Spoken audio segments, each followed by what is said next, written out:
nessa manhã sobre um tema urgente e atualíssimo, baseado na história impressionante de uma mulher que nós não sabemos o nome, nós só sabemos a cidade onde ela morava. Ela era uma moradora da cidade de Sunem, então ela é conhecida como a mulher sunamita. Se ela morasse em Maracanã, ela seria conhecida como a mulher maracanaense. Não sabemos o seu nome, e eu acho fantástico como a Bíblia, em muitas ocasiões, ela esconde, ela não revela o nome daquele personagem. Talvez para nos dizer que a história é mais importante do que o nome, que o testemunho é mais importante do que o nome, que quem nós somos, de fato, é mais importante para Deus do que aquilo que nós fazemos. Então, eu acredito que esse nome seja ocultado para nos fazer meditar exatamente sobre isso.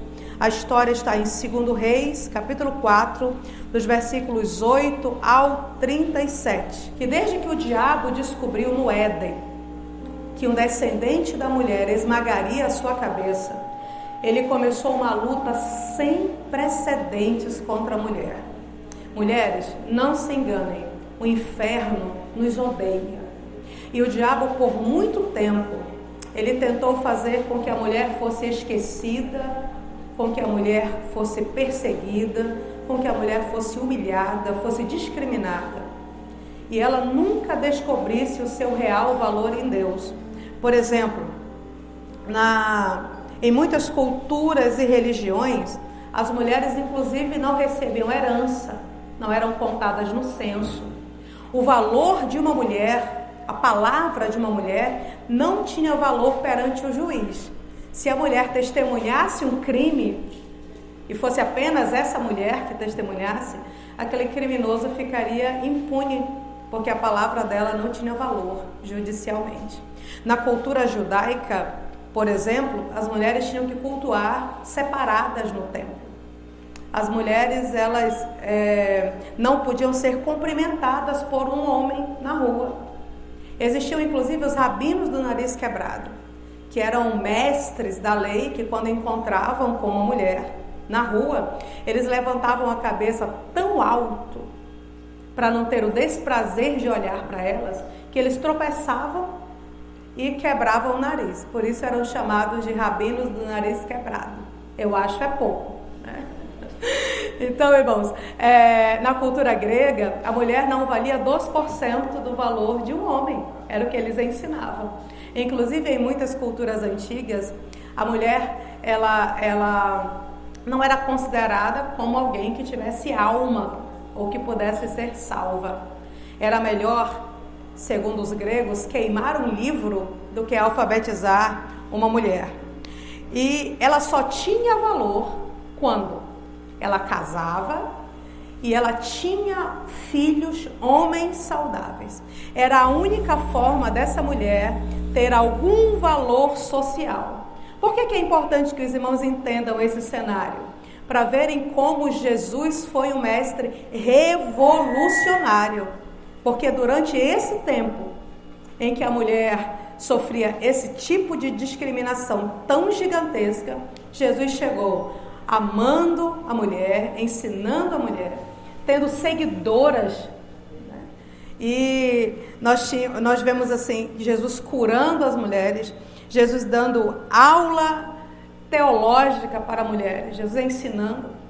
Inclusive um dos episódios mais chocantes do Novo Testamento, ele acontece quando Jesus encontra a mulher samaritana junto ao poço. Veja bem, numa cultura em que os mestres nem cumprimentavam as mulheres. Jesus falou com ela, Jesus se revelou a ela, Jesus a enviou como porta-voz do evangelho para seu próprio povo.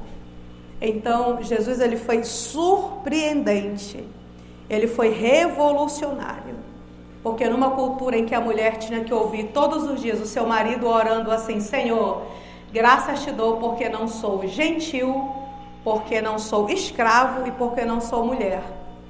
Nessa cultura, aparece um mestre, então, diferente de todos os outros, que não discrimina, que ensina, que cura, que liberta, Jesus, inclusive, em uma outra ocasião, quando ele se depara com a mulher adúltera, ele mostrou como ele era diferente de todos os mestres daquela época.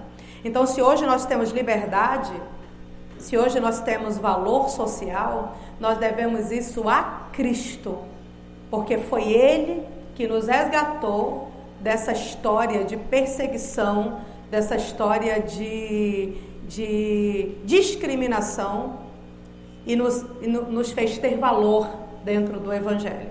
Então, louvado seja Deus, porque hoje nós podemos estudar, podemos trabalhar, podemos vivenciar o ministério, podemos ensinar a palavra de Deus. Nós só podemos fazer isso hoje porque o nosso mestre nos proporcionou. Então, irmãos, dentro de todo esse contexto, nós vemos então a história dessa mulher, a mulher sunamita. Por que foi importante falar desse contexto todo? Para que os irmãos entendam realmente como e onde essa história aconteceu e a importância dessa criança que nós vamos conhecer logo mais à frente. Porque era tão importante para ela ter um filho. Nós então encontramos aqui uma mulher que nós sabemos que era da cidade de Sunem.